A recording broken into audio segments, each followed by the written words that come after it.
In October 1917, in wartime Petrograd, Russian radicals, known as the Bolsheviks, carried out the Great October Socialist Revolution. On the night of October 24, Bolshevik Red Guards began to take control of key points in the Russian capital: railway stations, telegraph offices, and government buildings. By the following evening, they controlled this entire city, with the exception of the Winter Palace, the seat of the provisional government. This government had ruled Russia since our Nicholas II's abdication the preceding February, but it had lost almost all support as casualties from Russia's horrific World War I continued to mount. In fact, at this crucial moment, provisional government ministers could find almost no one willing to defend them. That night, Bolshevik Red Guards broke into the palace and arrested the ministers, bringing the provisional government to an end. The storming of the Winter Palace has gone down in history as a climactic moment of the October Revolution.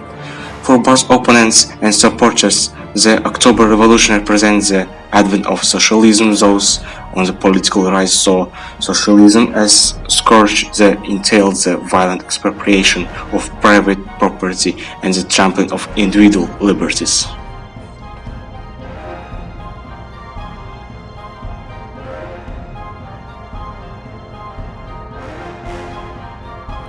On 25th October, the Bolsheviks made their move.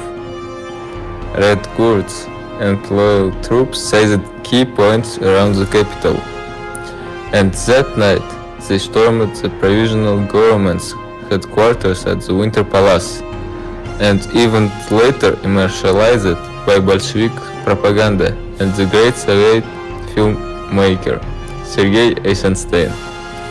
Kerensky fled the city at the last moment, narrowly avoiding capture, and the next day, at the Second All-Russian Congress of Soviets, Lenin announced the overthrow of the provisional government.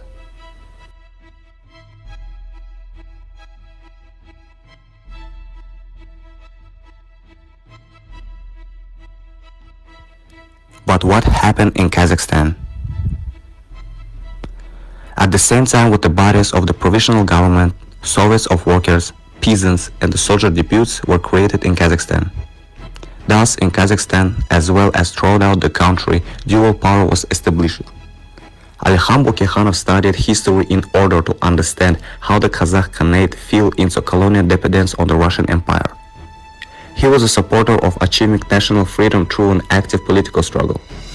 Active participants in the revolutionary moment: Ahmed Baitursunov, Marjaqub Dulatov, Dosmuhamedov brothers, and the other social and political figures became like-minded and associates of Alixan Bokekhanov. The goal of the Alash party was to recreate the Kazakh national state, to introduce the Institute of Presidency. The main program task of the party was proclaimed. The first one is the liberation of the country from colonial enslavement.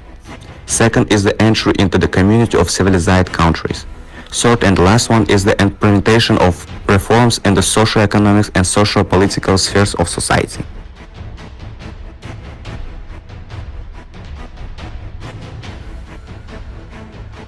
In addition to the Alash party, in the political arena of Kazakhstan, there were formed two more representatives: Pan-Turkism Islamism from Shura-i-Islam and the Socialist Party Ushus, advocating the creation of a Turkestan Federation, allocating land to peasants and their transition to a settled way of life.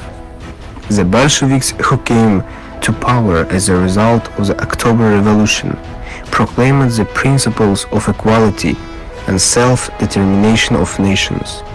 But in practice, real power has always been concentrated in the hands of the central power.